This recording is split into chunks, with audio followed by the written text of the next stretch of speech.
Wow, look at these ribs. I can't wait to show everyone how to make an amazing recipe for Seder night using these on the stovetop. Perfect for Pesach. Hi, I'm Naomi and this is Sunny Side Up.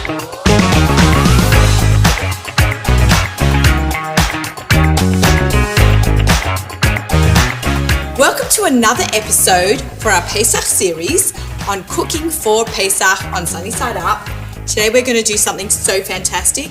We're going to make these gorgeous ribs. These are gourmet ribs. They are thick and meaty and delicious. And what we're going to do is we're going to cook them on the stovetop. A lot of people have a minhag not to cook meat in the oven, so this is perfect for stovetop. But I will tell you how you can make this in the oven, or you could even make this in a crock pot. So let's get started. Over the past 20 years as a kosher caterer for Pesach, I have watched the kosher Pesach ingredients explode. Not only are there more of them, they're getting better and better. The quality is getting higher and higher each year.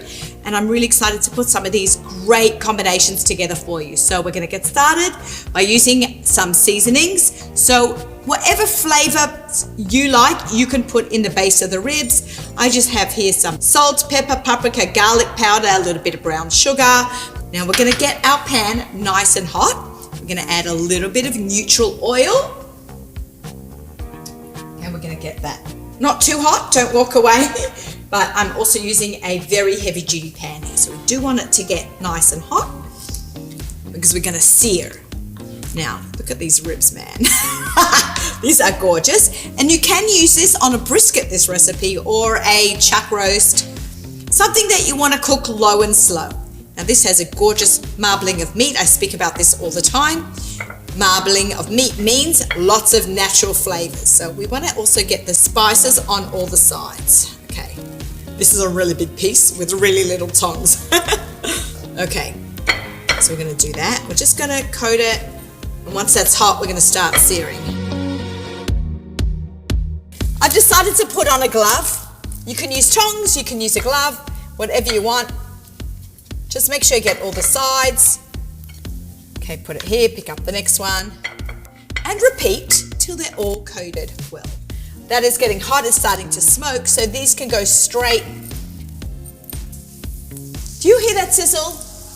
That is the best sounding cooking. I say that all the time. It always makes me happy. My food is singing to me. It's singing an operetta of the sizzle.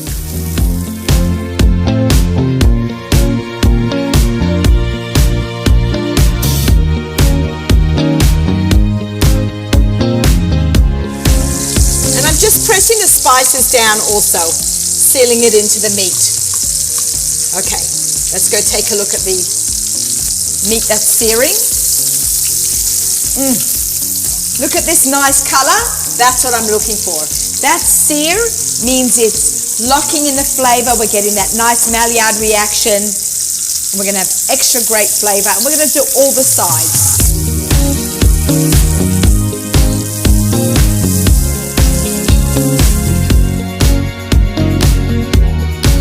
So we were talking before about the explosion of fantastic flavors and ingredients that are available for Pesach.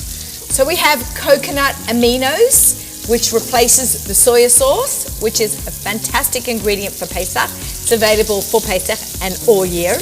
Then we've got the barbecue sauce, the honey, tomato paste in a tube for Pesach is also, remember, used to have a little can, you have to open it and you only need a bit, and then you open the whole can, and what are you going to do? And then you freeze them in ice trays. But it's new for Pesach to have them in a squeeze tube. They're available all year, and now that it's kosher Pesach, it's just so fantastic. I love frozen cubes all year, and it's great. Have you noticed there's also a different color on the Pesach one, so you don't get confused? Okay, and of course, a great new trick I'm going to teach you with the gluten-free baking spray.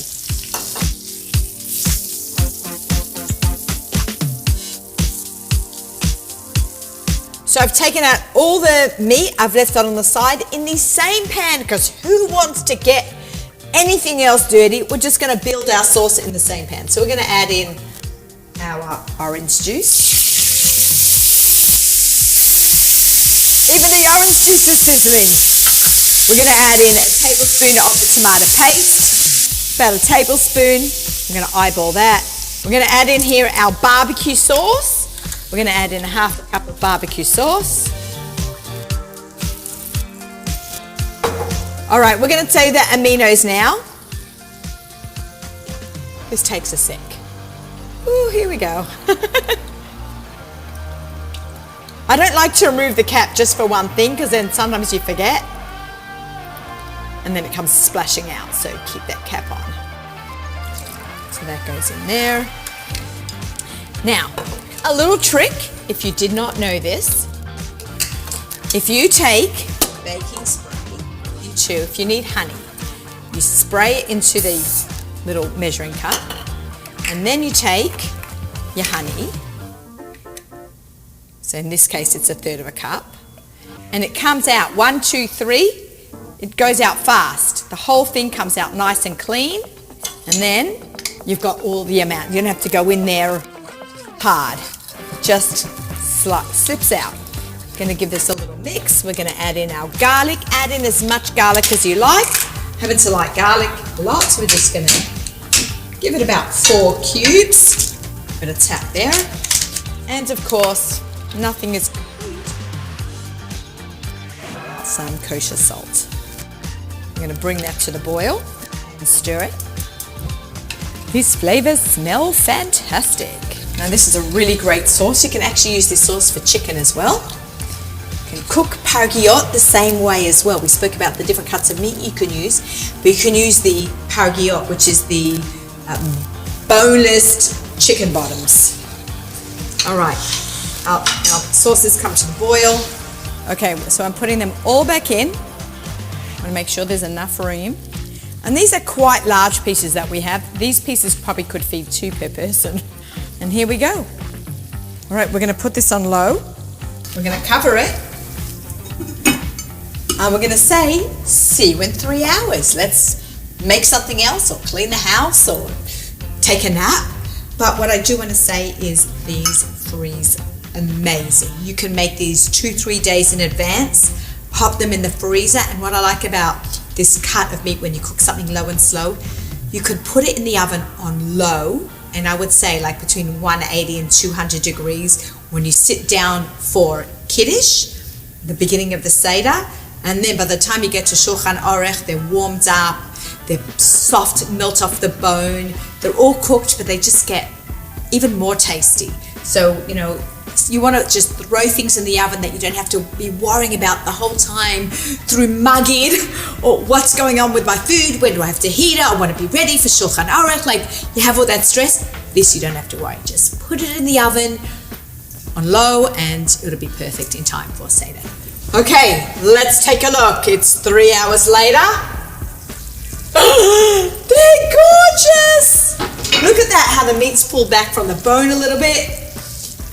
Everyone in the studio is wooing over this smell. Oh my God, my mouth is watering. Look at this, it's gorgeous. Okay, we're gonna take one off for me to eat and try. This is how I plate my things at home when I'm serving. So take a big white dish, because I feel like white makes everything pop. You don't need to add in anything extra on top. I like to get the bone on next to it. A little bit of drama there. Pop that up. You can spoon some sauce on. Look at that beautiful sauce. Make sure when you do freeze it, you get every drop of that sauce into the pan that you freeze it in. And add a little bit of sauce to that. All right, I've grabbed a spoon and I'm just going to, at the bottom, splash some of the sauce. Guys, I cannot tell you how beautiful this looks. And it's shiny and pretty. Don't waste a drop of that sauce either, as the sauce is the garnish, or as the Americans say, garnish. You can all say it like an Aussie. Okay, I'm going to take a little bit for me, splash it on. I gotta try this. Guys, this is so soft. Just This was so good. I'm like so excited about this. I hope you'll all enjoy this recipe as much as we're all about to enjoy it. I want to wish everyone a Chag Kasher, Pesach Sameach, and you can get recipes like this and more right here on Kosherdotcom.